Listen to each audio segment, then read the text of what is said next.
Welcome to రాజనీతి. రాష్ట్రంలో ఎన్నికలు స్వేచ్ఛగా జరుగుతాయా, పోలీసు అధికారులు నిష్పక్షపాతంగా వ్యవహరిస్తారా అనే విషయం మీద చాలామందికి ఇంకా అనుమానాలు ఉన్నాయి.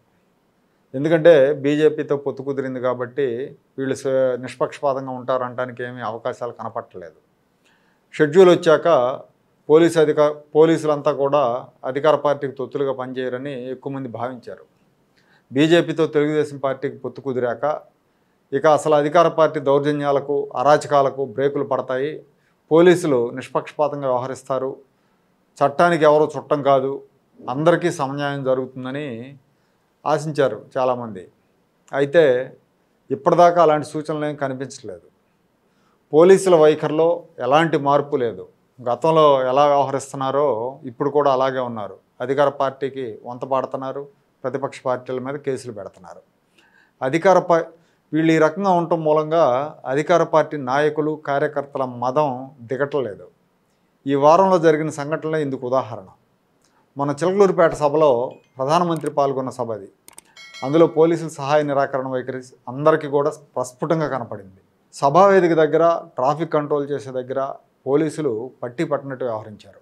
దీని మీద ఎన్నికల కమిషన్ సంబంధిత అధికారులను సంజాయిషి కూడా అడిగింది. ఈ చిలకలూరిపేట సభ జరిగిన తర్వాత ప్రకాశం జిల్లా గిద్దలూరు నియోజకవర్గంలో తెలుగుదేశం నాయకుడు మునయ్యని ప్రత్యర్థి వర్గం వాళ్ళు దారుణంగా చంపారు. కారణం ఏంటంటే ఈ చిలకలూరిపేట సభకు ఆయన వెహికల్స్ పెట్టాడు, తెలుగుదేశం పార్టీ కార్యకర్తలను తీసుకొని వెళ్ళాడు. అందుకని కక్షగట్టి చంపారు. తెలుగుదేశం సభకు నువ్వు జనాన్ని తీసుకెళ్తావా అని చెప్పి చంపేశారు. ఇది రాజకీయ హత్యనని ఆ జిల్లా ఎస్పీ కూడా చెప్పారు. నంద్యాల జిల్లాలో మైనారిటీ వర్గానికి చెందిన ఒక అతను ఇమాం హుస్సేన్ అని అతన్ని హత్య చేశారు. పల్నాడు జిల్లా మాచర్లలో తెలుగుదేశం కార్యకర్త కారును తగలబెట్టారు, ఆయన అక్కడికి వెళ్ళొచ్చాడని. ప్రధాన ఎన్నికల అధికారి ముఖేష్ కుమార్ మీనా ఈ 3 సంఘటనలకు స్పందించారు. ఆ 3 జిల్లాల ఎస్పీలు రవిశంకర్ రెడ్డి, పల్నాడు ఎస్పీ రవిశంకర్ రెడ్డి, ప్రకాశం ఎస్పీ పరమేశ్వర్ రెడ్డి, నంద్యాల ఎస్పీ రఘువీరారెడ్డి, ఈ ముగ్గురిని పిలిపించారు. వీళ్ళ మీద ఆగ్రహం వ్యక్తం చేశారు, వాళ్ళ వివరణ కూడా తీసుకున్నారు. అయినా కూడా పరిస్థితుల్లో మార్పు లేదు. సీఈఓ ఎస్పీలను పిలిపించి మాట్లాడిన మర్నాడే మళ్ళీ పల్నాడు జిల్లాలో, మళ్ళీ అదే మాచర్ల నియోజకవర్గంలో ఎన్నికల ప్రచారం చేస్తున్న జనసేన కార్యకర్తల మీద వైసీపీ గూండాలు దాడి చేశారు. వాళ్ళ ప్రచార రథాన్ని ధ్వంసం చేశారు, వాళ్ళ మీద కారం జల్లి కొట్టారు. మమ్మల్ని ఎవరు ఏం చేయలేరని పోలీసుల ముందే ఛాలెంజ్లు చేశారు. గ్రామాల్లో స్వేచ్ఛగా ప్రచారం చేసుకునే పరిస్థితి అయితే లేదు. గన్నవరం నియోజకవర్గం, విజయవాడ వల్లభనేని వంశీ ప్రాతినిధ్యం వహిస్తున్న గన్నవరం నియోజకవర్గంలో తెలుగుదేశం పార్టీ కడప ఎమ్మెల్యే అభ్యర్థి మాధవ్ మీద వైఎస్ఆర్ కాంగ్రెస్ పార్టీ గూండాలు దాడికి పాల్పడ్డారు. కోడ్ అమల్లో ఉన్నా కూడా వైసీపీ జెండాలు, బ్యానర్లు తొలగించకపోవడం చూసి ఆ రోడ్లో వెళ్తూ ఉన్నారు. ఆవిడ కూతురు కారులో వెళ్తూ ఉంటే మేబీ గన్నవరం విమానాశ్రయానికి వెళ్తున్నారు అనుకుంటా. అక్కడ దారిలో అవి చూసి ఫోటోలు తీసి ఎన్నికల కమిషన్ ఏర్పాటు చేసిన సివిజిల్ యాప్లో అప్లోడ్ చేశారు. ఆవిడ ఫోటోలు తీయడాన్ని చూసిన వైసీపీ గూండాలు కారుకు రాళ్ళు అడ్డం పెట్టి, ట్రక్ అడ్డం పెట్టి, కారులో ఉన్న వాళ్ళని బెదిరించి బూతులు తిడుతూ గందరగోళం చేశారు. అక్కడ పోలీసులు ఇక్కడ కూడా సరిగ్గా స్పందించలేదు. వాళ్ళు 100కి ఫోన్ చేశారు. తర్వాత ఎప్పుడో పోలీసులు వచ్చారు. వచ్చిన పోలీసులు ఫోటోలు ఎందుకు తీశారని వీళ్ళని ప్రశ్నించారు, బాధితుల్ని ప్రశ్నించారు, కానీ దాడికి పాల్పడిన వాళ్ళని ఎవరో ఏం మాట్లాడలేదు. ఆ సంఘటనా స్థలానికి వచ్చిన సిఐ కూడా స్పందించలేదు. ఎన్నికల సంఘం ఈ సిఐ పేరు వరప్రసాద్, ఇతన్ని తక్షణమే సస్పెండ్ చేయాలి లేదా అక్కడి నుంచి బదిలీ చేయాలి. ఎన్నికల సమయంలో ఇతను అక్కడే ఉంటే వల్లభనేని వంశీ వైపు ఏకపక్షంగా వ్యవహరించే అవకాశం ఉంటుంది.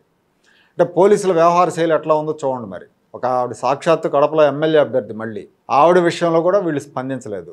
రాష్ట్రంలో ఎలాంటి పరిస్థితి ఉందో మీరు అర్థం చేసుకోవాలి ఇక్కడ. ఇక విశాఖపట్నం డ్రగ్స్ వ్యవహారంలో కూడా రాష్ట్ర ప్రభుత్వ ఉద్యోగులు ఓవర్ యాక్షన్ చేశారని సిబిఐ ఎఫ్ఐఆర్లో నమోదు చేసింది. ఎఫ్ఐఆర్లో పేర్కొంది ఆ విషయాన్ని. సిబిఐ అధికారులు అక్కడ విధి నిర్వహణలో ఉన్నప్పుడు విశాఖ సిపి రవిశంకర్ అయ్యనార్ అక్కడికి వెళ్ళటం మీద విమర్శలు వచ్చాయి. వీళ్ళు రాష్ట్ర ప్రభుత్వ పెద్దల తరపున ఆ కేసును పక్కదారి పట్టించేందుకు వెళ్ళారన్న ఆరోపణలు ప్రతిపక్షం నుంచి వచ్చాయి. రాష్ట్రంలో చాలా ప్రాంతాల్లో పోలీసుల వ్యవహార శైలి ఇలాగే ఉంది, ఏకపక్షంగా ఉంది. తక్షణమే డీజీపీని, ఇంటెలిజెన్స్ డీజీని, కొంతమంది ఎస్పీలని మార్చకపోతే ఎన్ని పొత్తులు పెట్టుకున్నా ఎన్నికలు సజావుగా జరిగే అవకాశాలు కనిపించట్లేదు. ఇక వాలంటీర్ల విషయానికి వస్తే చాలామంది వాలంటీర్లు బహిరంగంగా వైసీపీ తరపున పనిచేస్తున్నారు, ప్రచారం చేస్తున్నారు, వైసీపీ నాయకులతో కలిసి తిరుగుతున్నారు. వీళ్ళు ఖచ్చితంగా ప్రభావితం చేస్తారు ఓటర్లని. వీళ్ళని సస్పెండ్ చేయటం కాకుండా విధుల నుంచి తొలగిస్తేనే ప్రజలకు భయం లేకుండా ఉంటుంది. కేవలం సస్పెన్షన్తో సరిపెడితే వాళ్ళు మళ్ళీ 2-3 నెలల తర్వాత విధుల్లోకి వస్తారు, పథకాల్లో కోత పెడతారు. ఈ భయం ప్రజల్లో ఉంది. కాబట్టి వైసీపీ తరఫున పనిచేస్తూ రెడ్ హ్యాండెడ్గా దొరికిన వాలంటీర్లను డిస్మిస్ చేయాలి. కేంద్ర ఎన్నికల సంఘం ఏపీ మీద ప్రత్యేక దృష్టి పెట్టకపోతే రేపు మే నెలలో జరగబోయే ఎన్నికలు రాష్ట్ర చరిత్రలోనే అత్యంత హింసాత్మకమైన భయానకమైన ఎన్నికలుగా మారే అవకాశం ఉంది.